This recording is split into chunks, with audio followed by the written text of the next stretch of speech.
Are you looking to get ready, be prepared, and transform your financial future? Then you've come to the right place.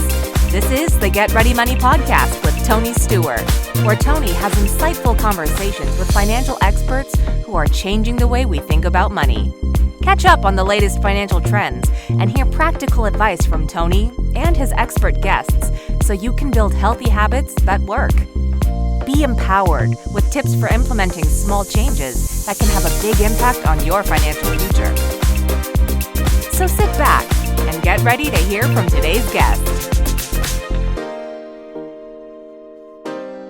Welcome to the Get Ready Money Podcast, changing the way we think about money. I'm your host, Tony Stewart. Today, I'm joined by Harlan Landes, the founder of the Plutus Foundation, to talk about the world of financial content and creation along with building a community. Harlan, welcome to the show. Thank you so much for having me, Tony. Excited. Yeah, I'm excited too. I love what you're doing with the Plutus Foundation. Why don't we start off with what is your origin story and how did it lead to creating the Plutus Foundation? There's so many like prongs of this origin that it's hard to even keep it all straight. There's different starting points too. The best way to talk about this is I I studied in college. I studied music education and was determined to be a music teacher, which I was. But at the same time, after college, I started working for a nonprofit in the arts, and it was good, it was bad. There were good things, there were bad things. But from the financial perspective, I was really not aware of what was happening to my money at this time in my life. Um, there were some signs that things were not going well. Um, and it was, between student loans and trying to pay for my rent with money that I was earning at a very small rate at this nonprofit. The fact that I had to travel to work, not just during the week, but on the weekends for events that this nonprofit put together. There was a lot of I was going into debt, and I didn't really know how bad it was until sometime along this path where I lost my apartment because I wasn't able to pay for it and made some, bad decisions with trying to make that work. I lost my car. I was traveling so much and was late all the time, was running up all these speeding tickets that I wasn't able to pay for. This was a bad situation. I lost my girlfriend, personal issues going on at the same time, trying to juggle the rest of my life that was a mess. And then I lost the job as well. So, like, everything went wrong, all within the frame of, I think it was, if I look back in the early 2000s and try to figure out, the timing of everything, I think it was in the span of 6 weeks or something like that. Um, Wow. I started getting interested in like figuring out how to fix myself. Thankfully, I had some help in terms of, hey, my father said you can move in with me, even though he was in sort of a new relationship situation himself, with and he and his partner were very generous and kind of like allowing me to stay there for a few months, getting my life together, getting my budget together, getting a new job, which was I was able to do, one that didn't require a car. So things were looking up. I started really getting into tracking my finances at this time, like by the penny, with free software because I couldn't pay for Quicken or Microsoft Money at the time. So that's kind of like the germination of this interest that I had in getting my life together, number one, and learning more about like all these, just having money and how to deal with things and how money can help you do that. So at the same time as I was doing that, pretty much at the same time, I had also been very interested in online communities and web design, having websites and things like that. And that goes back to when I was in high school, and setting up an online bulletin board system where people use their computers to dial into my computer and chat with each other, share files, share messages, just talk about life. And that attracted people of all ages. It was a, big mix of people. But here I was building this like community online, not even connected to the internet, but people were just dialing in and doing that. So in college, I built the first website for our university's music department, our marching band, for the professors. This was my first foray into entrepreneurship. They were hiring me to help them build their own websites back in 1994, 1995, when the web was very new.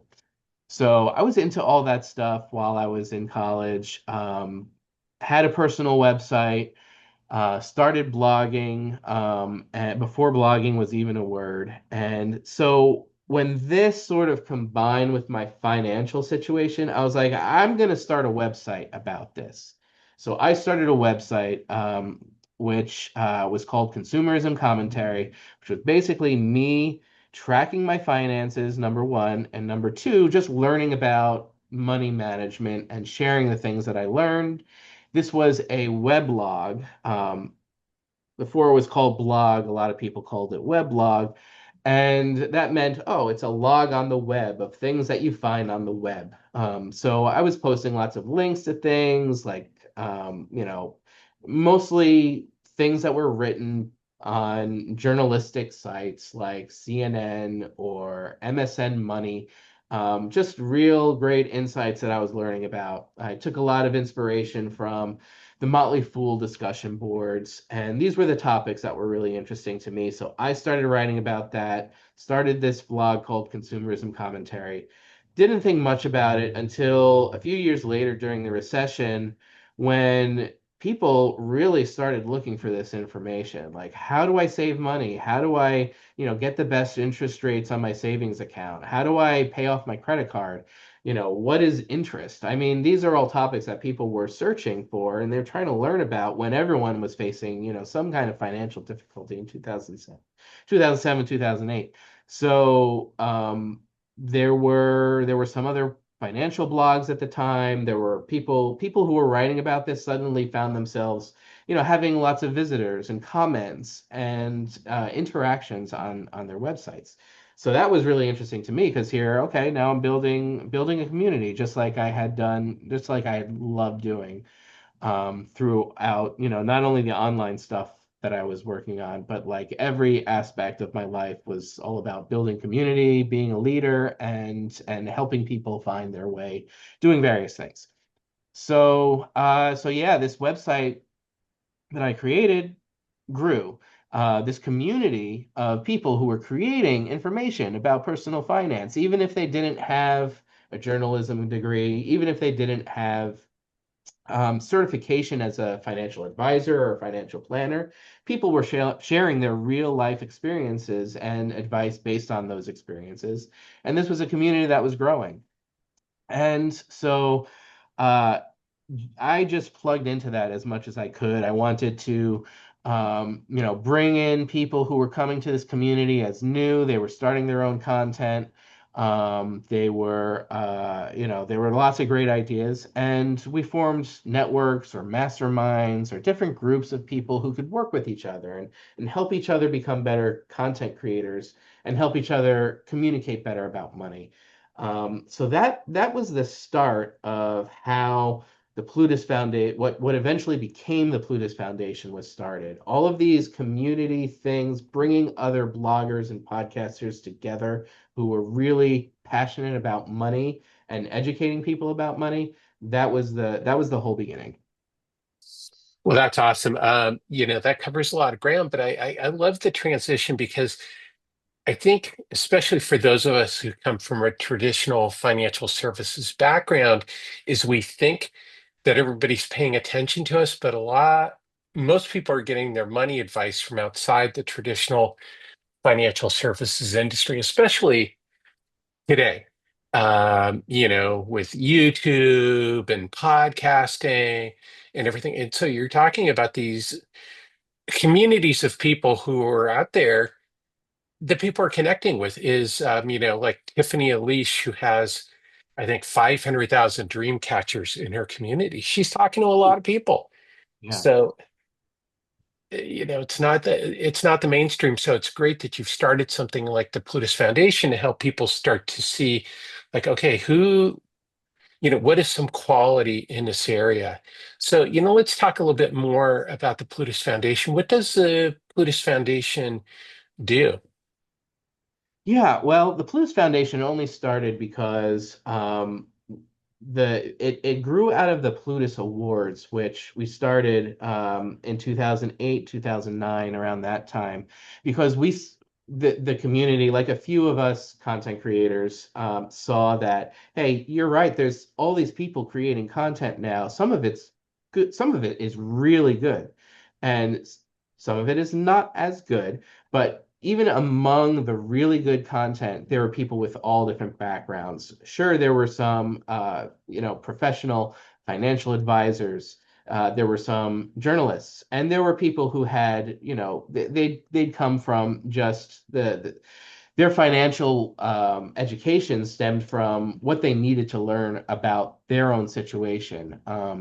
There's a huge variety, but how do you make sense of that? How do you know that the information that you're reading or listening to is really something that is going to help you and at best not hurt you? Like, you want to avoid content from something that is ill-informed or incomplete or is following just this came up as an issue later on as this community has matured, is like, okay, now there are sponsors and sponsored posts and sponsored podcasts. How do you know that the review of this product is something that is quality and accurate and not influenced by, oh, maybe this content creator is getting paid by this company to say that? And then how does that affect the information that they're giving? So all of these factors started playing a bigger role in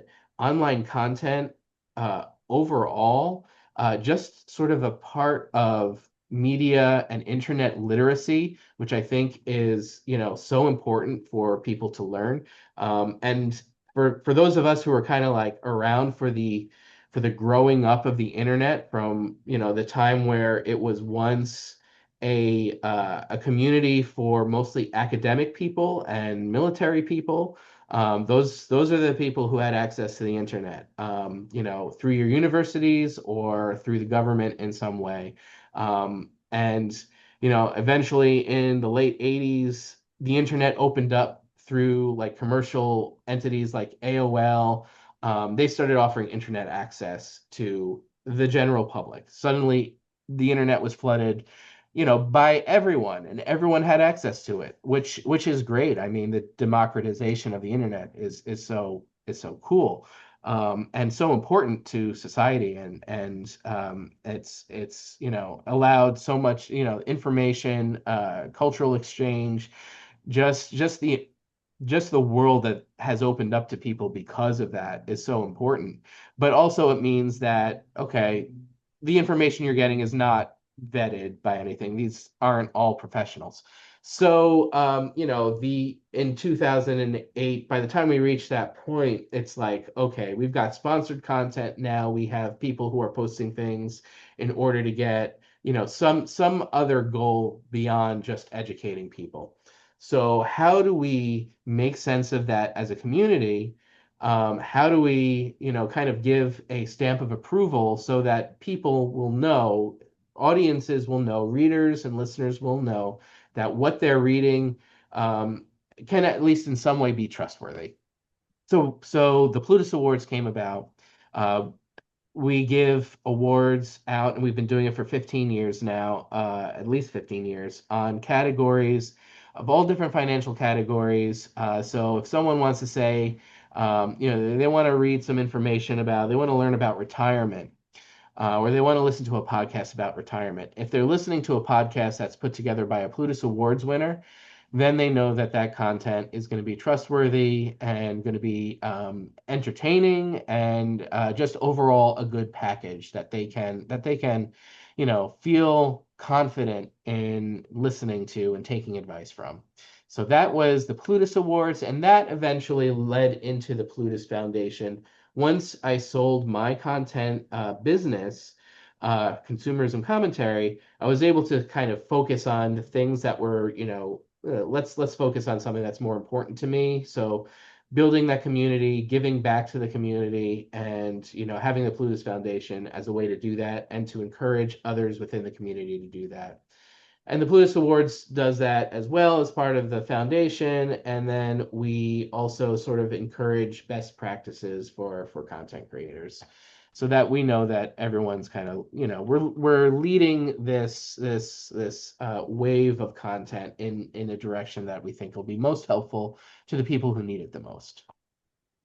Yeah, so let's talk about the best practices because I think that's been a real issue with personal finance is that there's a lot of information out there that is, as you mentioned, is maybe lower quality or misleading, or as you mentioned earlier, is sponsored content. So for people watching and listening, first from, the audience standpoint, is how can they start to, surface better content or maybe some warning signs or positive signs on evaluating content and the content creator.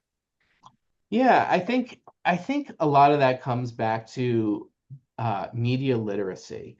And I definitely see this with people who have grown up with the internet. There is a tendency to trust what you're reading and what you're seeing, and even the video that you're watching. And this has been such. This is even more of a concern for me as I now have a young daughter who we want to.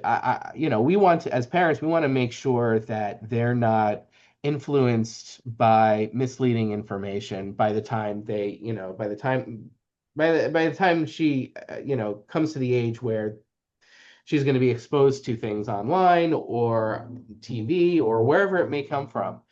How do you show someone what you can trust? And there are some basic kind of information literacy, media literacy skills that people need to learn. And that's almost like a prerequisite for financial literacy is, if you're learning anything, how do you know that the information that you're taking in is unbiased, is factual, based in reality? And that's such a hard thing it's becoming a lot harder with AI content generation, which may or may not be accurate. AI video, even where you can't even trust the videos that you're seeing. I think when it comes to reading content, there are definitely some things that you can look out for. And things that stuck out for me have always been, how are they communicating about this product or this brand? Does it seem like they have used it themselves? Does it seem like they're just, kind of repeating what might be in a press release? And that's kind of like the basic information of the basic skills of how you kind of like dig out, well, is this a trusted review? Is this a trusted piece of content? Um, Trying to put your shoes, put yourself in the shoes of the person who's writing the content.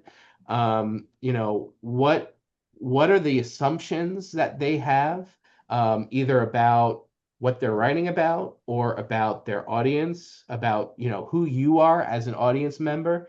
What might be missing? What might they not understand about your situation that they're kind of glossing over? And these are all questions that you can, coming up with those questions that you ask as you read the content, being a little more skeptical of people's intentions, I think is really helpful when it comes to just sussing out whether something can be trusted or not. But there's so many tools beyond that. Yeah, well, the thing that comes to mind too I think is a basic rule is if I were reading your blog, and sorry to pick on you for a minute, but if Mhm. you started talking about advanced tax planning strategies, that might be a warning sign because you don't have any background in advanced tax planning Exactly. strategies. Is that what you were writing about was your journey and how you manage your money and how you learned how to manage your money? And so I think that's great. And I think that's the thing that professional advisors tend to miss about the whole personal finance blogging community, if there's still really blogs around. Per se, that's a whole nother discussion. Um, is that it's about people's journey and that the line is, staying in your lane. And recognizing, I think that's a sign is recognizing if somebody's talking about something that they don't really know about, if they're out of their lane. And, that is a warning sign, not only with money, but just in anything. Um, it's like some of the athletes got in trouble for talking about crypto. What was it last year? Do you know what I'm talking about? Yeah, I don't know of a specific incident, but I've seen a lot of athletes and I mean anyone talking about crypto. And not just talking about it saying, I've invested in it, but saying you need to invest in crypto as the future and this is the coin or this is the exchange that you want to be on or the coin that you want to trade. I this yeah I yeah I mean that's a topic to be very skeptical about. Yeah, I mean, so far Tony Coin hasn't taken off at all, but I have high hopes for it. Yeah. And that's just a joke for everybody watching and listening. There is no Tony Coin, at least that I know of. So Harlan, one of the things that the Plutus Foundation does do is to try to recognize and elevate underrepresented voices. Why is it so important to elevate underrepresented voices in the financial content space? Yeah, I think everyone has an experience with money that is worthwhile to be shared in some way. And the nature of underrepresented voices is I mean you can look for a long time, unless there is an effort to undo this, the default is that if people speaking at conferences are going to be kind of like sort of very similar. You're going to hear a lot of the same stories. Even if it's like, I was in trouble with debt and I got out of debt, a lot of these stories are going to sound the same unless you start really digging into people with different backgrounds, culturally different experiences, people who are coming from poverty, who don't have the same advantages as families. Like I mentioned in my story, I was thankful because when I hit my rock bottom, my father was able to let me live with him for 4 months. There was a place for me to do that, even though it wasn't his place. I was still able to do that thanks to his kind of the partner he had, who was a new partner at the time. But I had an advantage that a lot of people who hit rock bottom might not have had. And so I think it's important to recognize those advantages on the one hand, and then realize that if you are in the business of talking about money or giving advice, realize that not everyone is going to be coming from the same place. And the only way to do that is to be exposed to people who have different experiences and have had different obstacles and have either learned something from it or have perished in some way because of it. Hearing these perspectives is the only way that we can grow and become better at talking about money if we're trying to guide people, because you can't reach everyone well if you aren't willing to look beyond your own experiences. Yeah, I love that. And, again, I come back to Tiffany Elish as an example. is why I think she's resonated with people is because she talks to people as a regular person. She was, I think, what, a first grade teacher, something like that. She was an elementary school teacher before she started writing about money. But when you read her content, it's like it's a real person. And certain people connect with her because they can identify with her. And I think she's just an example, because she's become so popular, but that we can look to so many people is that people connect with them because, like you said, is they get them and they can understand their stories where a lot of the quote unquote experts are hard to identify with in the financial world. So I think that's super important is to find somebody to follow that you can identify with. Because as you point out, we all come from different spaces. As you know, a couple of content creators I've had on here, I mean, started out from poverty, Mhm. and their story is very different than someone who came from a comfortable middle class or upper class background who always had money. It's different if you don't grow up with running water or Mhm. having to take care of your siblings because both your parents are working. So it's, yeah, that perspective really changes things. So one of the things is that Plutus is really about the community. So what makes the Plutus community special, and how does the community strengthen financial literacy? Yeah, it strengthens financial literacy in a lot of ways, I think. First of all, just tying community back to what you were saying, about having connecting with people who share the same experiences. The only way to do that is through building a community. And then even if you as let's say you're a content creator or a financial advisor, and you're talking you have your audience or your customers, your clients, or whatever it may be. Um, Being able to build a community on that means that you don't have to rely on just yourself for having that connection with everyone in your audience or your client base or whatever it might be. Um, you are able to connect people with others who can make those connections. You can connect them together. They can recognize similar experiences within each other and build a connection stronger with them, which then makes that connection with you as the community leader even bigger. So I think that's one way in which community in general can really enhance the durability of financial literacy, or we like to say financial competence and confidence, because it's more than just literacy. It's like putting those things into action. So yeah, I think that's one way in community in general, and anyone who has business around money can make that work for them. But the Plutus community in general, focuses that energy onto the content creators themselves. So we are learning from each other. We are sharing, what we experience whether it's working with advertisers or navigating social media, trying to follow what's working on TikTok, or, is Instagram changing their algorithm again?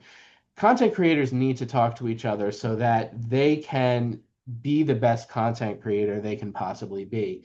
And that's the case whether the topic is money, or the topic is travel, or whether the topic is sharing their personal diaries, or whatever it might be. Content creation changes so quickly that having a community where everyone is sharing and willing to collaborate is essential. And that's where the Plutus community comes in. And this is built on sort of the initial communities that were created from some of the earliest content creators in finance. Um, and and just the wide variety of people from, those who have been doing it for 20 years to those who are just getting started now. It's a way for all of us to connect with each other and help each other out. And I think that's crucial for any activity is to find that community.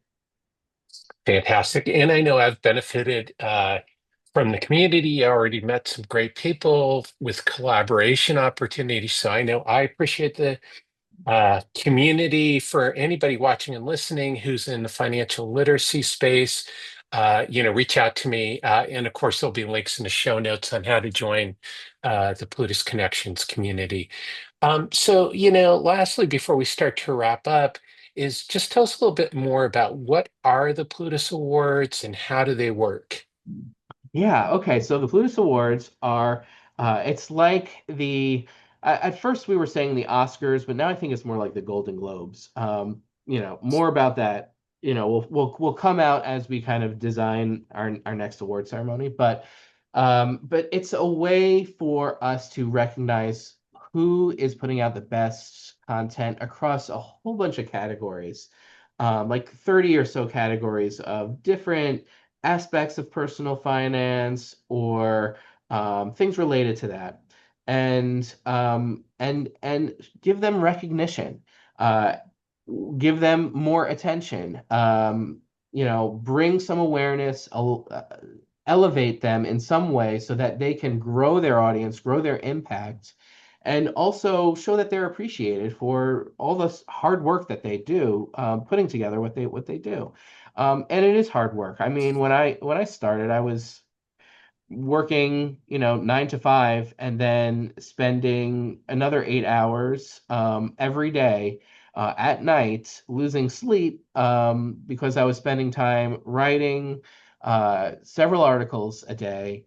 Um, Eventually recording podcasts too, and then also responding to emails, trying to collaborate with other people. It's a lot of work, and people should be, feel appreciated for the work that they do. That's really important to me and to us as an organization is show appreciation, but also highlight who is the best, because doing so can bring them more attention.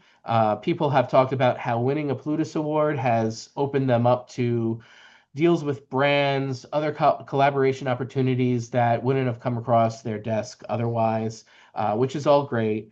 Um, and uh, and and also help propel the community forward in some ways. We are an organization with values, and we think that the community, if they're able to focus on some of the same values, that content in general will be better, and help people make more of an impact. And so, you'll find that as you reward people for putting content that has value or that has values, you see that those values are recognized as beneficial within the community. So more and more people will try to earn Plutus Awards by being really great at incorporating different perspectives, by being transparent. Transparency is a huge thing, and kind of moving all of those values forward. So that's what we try to do with the Plutus Awards. But it's a great party as well, so that's good. Well, that's awesome. And, for everybody watching and listening, of course, there'll also be links to the Plutus Awards so you can learn about them because it is, I think, so important, as you point out, to recognize the content that is impactful out there because a lot of it flies under the radar. And there's a lot of the great stuff where the content creator doesn't really either have a big following, know how to get a big following, or they're really serving a very specific market, like let's say members of the military. And Mhm. so it's not something that's going to reach the general public because it serves a very special niche in an important niche. So I think that's great that the Plutus Awards does that. And I'm excited to be part of it and helping with it. So, let's move into this is called the Get Ready Hot Take Trio. These are three questions that I ask all my guests. They're more rapid fire in nature. The first one is, what's one myth about money that you're trying to break? For me, the one thing that I think I was trying to break from the beginning is the idea that things will just work themselves out. I mean, that's a lovely thing. Like, oh, I don't have to put in the effort because whatever is meant to happen will happen. Um, that's I guess that's kind of a general life myth, but I was certainly applying that to money at the beginning. Breaking that myth down is like, no, you have to actively be involved. You have to look at especially if you're in a situation where you're just, kind of getting started, take the approach of being the CFO of your own life or the CEO of your own life even, and make some strategic decisions and look at the details, and don't just close the book and be too afraid to face whatever the situation is. So yeah, that was crucial for me. So that's something that I've tried to communicate to people over the years is start paying attention.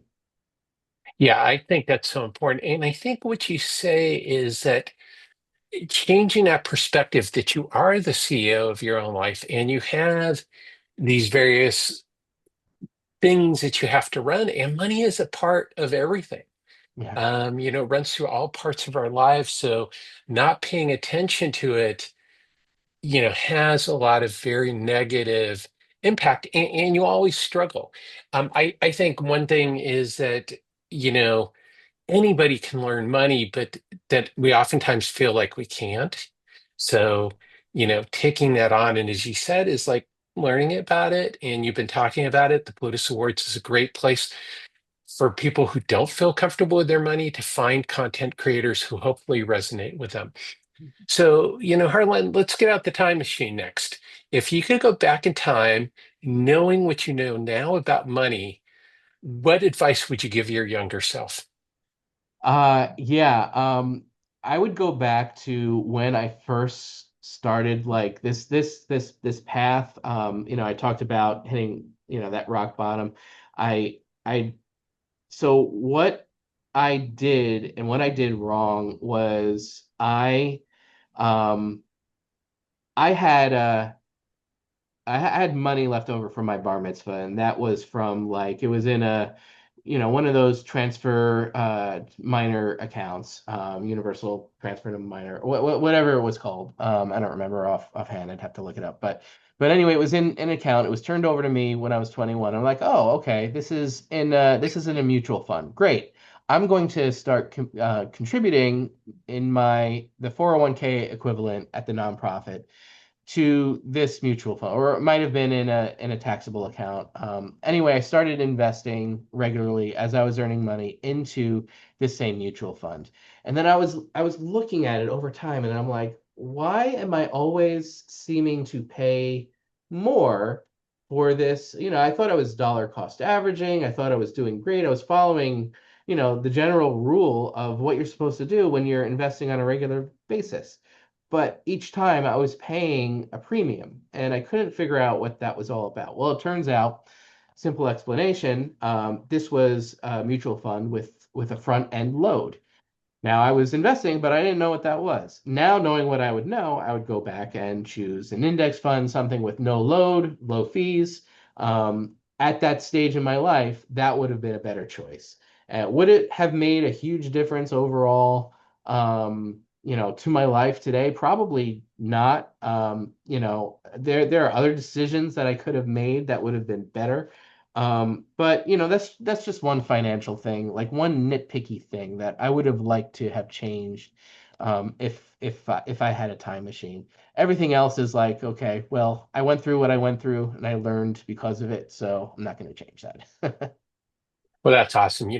Life is a learning experience. So the last question is, what is your number one tip for changing the way we think and talk about money? That's a good question. Yeah, I think the number one tip goes back to something that we've talked about. You can only change your perspective when you learn from people who have different backgrounds than you. So I think it's imperative that we all read or listen or do whatever we have to do to consume uh, stories, life experiences from people who have grown up in a situation that is different than ours. Whether, and I'm not talking about like a small difference, like, I grew up in the suburbs of New York, they grew up in the suburbs of Philadelphia. Our lives couldn't be more different. Well, they're probably very similar. So, let's kind of like go past that outside of your comfort zone and maybe someone who you wouldn't think you have anything in common with. And see what they had to go through and learn from that.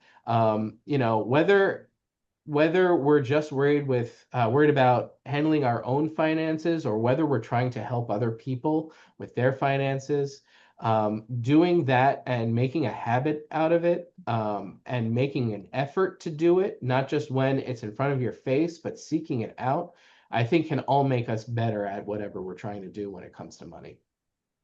Yeah, I love that. And that's been something on the show where I've had guests from all over the world and I have listeners from all over the world, which I'm very grateful, is that things are the same. Some of the things are the same around the world, but some of the things are very different. And there's always a learning experience there.